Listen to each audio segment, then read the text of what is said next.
कृष्णा राधे राधे। तो फ्रेंड्स, श्री कृष्ण भक्तों का सबसे प्रिय महीना कार्तिक का महीना बस शुरू होने वाला है। कार्तिक महीने में किए गया स्नान, जाप, तप, ध्यान, हरि नाम कीर्तन, तुलसी पूजा, शालिग्राम भगवान की पूजा, मंदिर में दर्शन करना, किसी तीर्थ धाम पर जाना, सूर्य को जल देना, दीप दान करना या किसी जरूरतमंद या ब्राह्मण को रोज दान देने का नियम लेना और तुलसी की सूखी लकड़ी का दीपदान अपने कान्हा जी, अपने ठाकुर जी के सामने करने से हमें अनंत गुना फल की प्राप्ति होती है। जीवन में सुख समृद्धि तो आती ही है, साथ में मानसिक शांति मिलती है। तो फ्रेंड, 2025 में 7 दिसंबर से कार्तिक का महीना शुरू हो रहा है। स्नान दान की पूर्णिमा इस दिन और इस दिन से कार्तिक के सारे नियम लिए जाएंगे और जो कि रहने वाला है 5 नवंबर तक। तो पूरे एक महीना कार्तिक के नियम का पालन किया जाएगा, जिसमें कि सबसे पहला नियम होता है कार्तिक का वो स्नान का। तो गंगा स्नान कर सकते हैं, किसी तीर्थ नदी में स्नान कर सकते हैं तो बहुत अच्छा, नहीं तो घर में ही पानी में गंगा जल, आंवले का रस या काले तिल डालकर स्नान करें। अच्छा, एक बात आपको ध्यान रखनी है, कार्तिक स्नान कभी भी निर्वस्त्र होकर नहीं किया जाता है। कोई भी एक कपड़ा अंग पर जरूर होना चाहिए। जिसके बाद आप तिलक आपको जरूर लगाना है। आप हल्दी से, चंदन से, रोली से, जो भी आपको पसंद हो आप तिलक जरूर लगाइए। इसके बाद ही अपनी पूजा शुरू करिए। तो फ्रेंड्स, आप लोग भी अगर स्नान का नियम ले रहे हैं तो घर वालों को कोई दिक्कत ना हो, उस हिसाब से हमें कार्तिक के नियम लेने हैं। और जो भी हमने सुहागिन बहनें हैं वो अपना थोड़ा सा श्रृंगार जरूर करें। उसके बाद ही तुलसी की, श्री कृष्ण भगवान की पूजा सेवा करें। और कार्तिक के महीने में तुलसी, शालिग्राम की पूजा करना, सूर्य भगवान को जल देना, श्री कृष्ण भगवान का भजन गाना, हरि नाम कीर्तन करना और एक अध्याय रोज कार्तिक महात्म का पढ़ना, ये बहुत ही ज़्यादा फलदायी होता है। अच्छा, एक चीज़ मैं आपको बता दूं, बहुत ही अचूक उपाय होता है। कार्तिक मास में आपको पूरे कार्तिक के महीने में अपने घर की दहलीज पूजा जरूर करनी चाहिए। अगर आप चाहते हैं आपके घर में हमेशा सुख समृद्धि का वास रहे, दहलीज पर बनाना क्या है, तो आपकी इच्छा, आप कोई भी फूल पत्ती बना सकते हैं, कोई डिजाइन भी बना सकते हैं, लक्ष्मी माता के चरण भी आप बना सकते हैं या तो आप स्वास्तिक भी बना सकते हैं। लक्ष्मी माता के चरण अगर नीचे दहलीज पर बना रहे हैं तो साइड में बनाइएगा, जिससे किसी के पैर न पड़े, ठीक है। तो फ्रेंड्स, कार्तिक के महीने में लक्ष्मी जी के सारे त्यौहार आते हैं, जैसे कि धनतेरस, देव दिवाली, दिवाली है और कार्तिक मास की एकादशी हो गई, पूर्णिमा हो गई। ये सारे तो दिन लक्ष्मी जी के ही हैं और पूरे कार्तिक महीना लक्ष्मी जी धरती पर ही भ्रमण करती हैं। जिस घर में दहलीज सजी सजाई रहती है वहाँ पर लक्ष्मी जी प्रवेश कर जाती हैं। यह कार्तिक मास का अचूक उपाय है। अगर अभी तक आपने दहलीज पूजन नहीं किया है तो बस आप इस कार्तिक के महीने में ज़रूर से शुरू कर दें और आप देखना आपको बहुत ही अच्छा असर देखने को मिलेगा। और देखिए, जो भी लोग कर्जे में डूबे हुए हैं ना, वह कार्तिक मास में गजेंद्र मोक्ष का पाठ जरूर करें। विष्णु भगवान के सामने एक घी का या तिल के तेल का दिया जलाकर आप पाठ करें और आप देखना आपका कर्जा कितना शीघ्र उतर जाएगा। तो फ्रेंड, जैसे कि हमने आपको बताया कि कार्तिक मास में तुलसी पूजा का विशेष महत्व होता है, लेकिन अगर अभी तक आपके घर में तुलसी नहीं है तो कार्तिक मास शुरू होने से पहले ही आप एक तुलसी का पौधा अपने घर में जरूर लगा लें। और कार्तिक मास में दीपदान का विशेष महत्व होता है।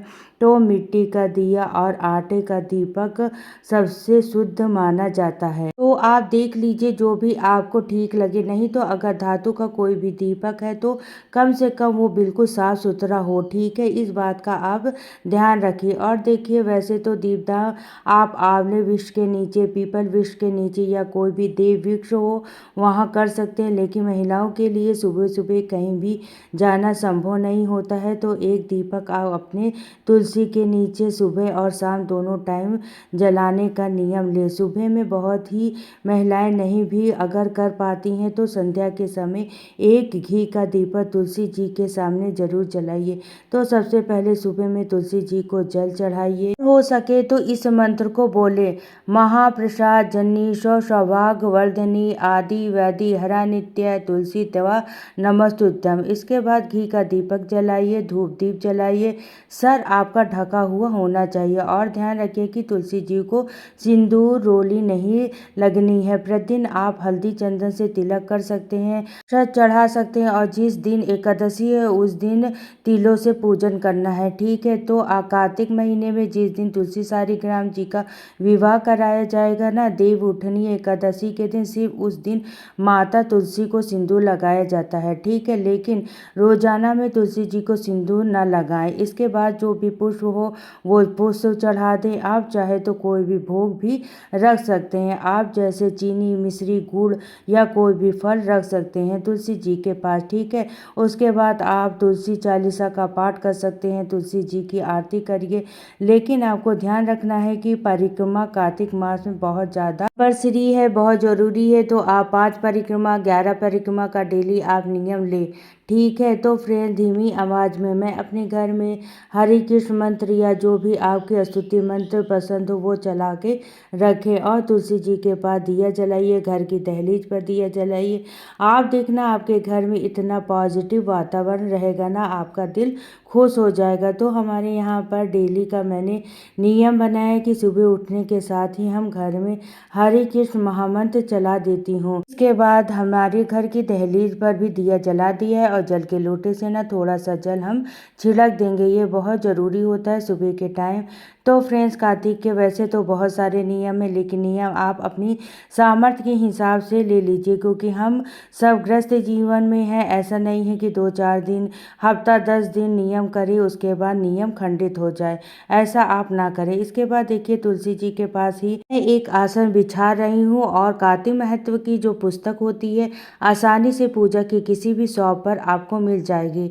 आपको इसमें से रोजाना एक अध्याय पढ़ना है। कार्तिक के महीने में कार्तिक महत्व पढ़ना या सुनना बहुत ही फलकारी होता है और वैसे तो आप यह में भी या पूरे दिन में कभी भी पढ़ सकते हैं, लेकिन अगर सुबह तुलसी जी के पास बैठकर ही आप इसका पाठ करेंगे तो इसका महत्व और भी ज़्यादा बढ़ जाएगा। और अगर आप लोग सुनना चाहते हैं तो आप लोग कमेंट करिएगा, मैं आपके लिए हर दिन एक अलग अलग वीडियो बना दूंगी, जिससे एक अध्याय में रोजाना आया करूंगी आपको। तो एक अध्याय हमने पढ़ लिया है, जो हाथ में पुष्प लिया था वो तुलसी जी के पास ही छोड़ देंगे। उसके बाद आप श्री कृष्ण भगवान के भजन गा सकते हैं तुलसी जी के पास बैठ के। बचपन में आपने सुना भी होगा, देखा भी होगा अपने घरों में, हमारे यहाँ तो सच में बहुत अच्छा लगता था। मैं आपको बता नहीं सकती, सुबह सुबह तुलसी जी के पास कान्हा जी के भजन गाया जाता था, पूरा घर आनंद हो जाता था। और मेरी नानी इतनी भी थकी होती थी, गहरी नींद में होती थी, लेकिन उठ जाती थी और उन्हें बहुत खुशी होती थी जब वो तुलसी जी के पास आंगन बैठकर भजन गा रही होती थी। तो अगर आपके लिए पॉसिबल हो तो जरूर से गाइए, और नहीं तो देखिए आप नाम जाप का नियम जरूर लेना। नाम जाप आप हरे कृष्ण महामंत्र का कर सकते हैं, ओम नमो भगवते वासुदेवाय का, या अगर आपका कोई भी गुरु मंत्र है तो आप उनका ज़्यादा से ज़्यादा जाप करिए। तो देखिए इतना सुंदर लग रहा है ना, सिर्फ एक दीपक प्रज्वलित करने से कितनी सुंदर लग रही है और आपको बता नहीं सकती हैं। तो फ्रेंड्स हमारे परिवार में जैसे मेरी नानी कार्तिक स्नान करती थी और मेरी दादी तो अभी तक है 90 साल की हैं, लेकिन आप यकीन नहीं मानेंगे रोजाना कार्तिक स्नान नियम से करती हैं, तुलसी जी के पास दीपदान कर कर भजन गाना कान्हा जी के लिए सब कुछ करती है। सोचिए तो अभी हम लोगों की तो उम्र ही क्या हुई है, हम लोग तो चाहें तो क्या नहीं कर सकते हैं। तो आप लोग बताना आप लोग कार्तिक के क्या क्या नियम लेते हैं। इसके बाद मैंने घर के मंदिर की पूजा की, सूर्य नारायण को जल दिया और श्री जी ठाकुर जी को स्नान कराकर श्रृंगार कर दिया है। तो मैं यहाँ पर खाना बनाने आई हूँ, क्योंकि मुझे सभी को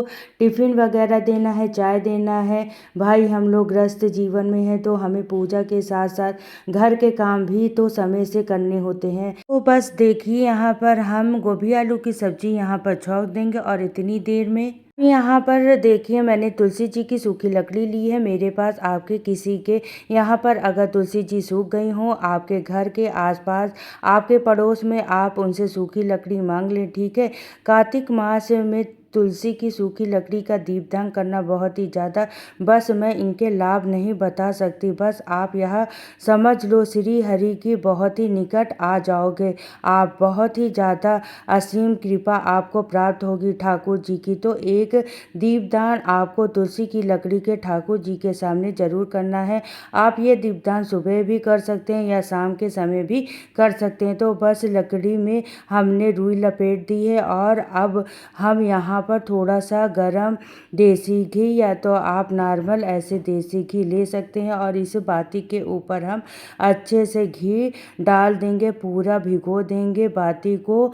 तो बस ध्यान रखिए कि तुलसी की लकड़ी गीली नहीं होनी चाहिए, तो फिर वह जलने में दिक्कत करेगी। कार्तिक मास को दामोदर मास भी कहा जाता है और दामोदर मास में तुलसी की लकड़ी का दीपदान करने का अनंत गुना फल बताया गया है।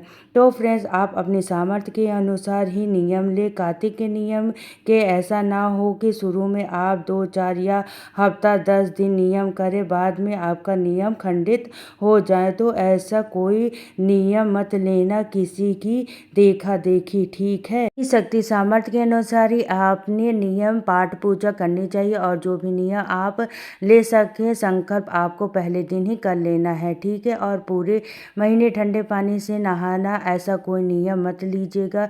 देखिए अभी तो ठंड कम है, अभी तो चल जाएगा, 10-15 दिन बाद ठंड बढ़ने लगेगी, तो आप ज़रूरत लगे तो गुनगुने पानी से आप स्नान कर सकते हैं, इसमें कोई दिक्कत वाली बात नहीं है। फ्रेंड्स, सभी के स्कूल ऑफिस जाने के बाद मेरे यह वीडियो आगे का शूट किया है और आरती आपको करके दिखा रहे हैं। भजन कीर्तन आपको करना है इसी में। कार्तिक मास में ज़्यादा से ज़्यादा करना है भजन और कोशिश करें कि प्याज लहसुन मांस मदिरा का सेवन भूल कर भी ना करें।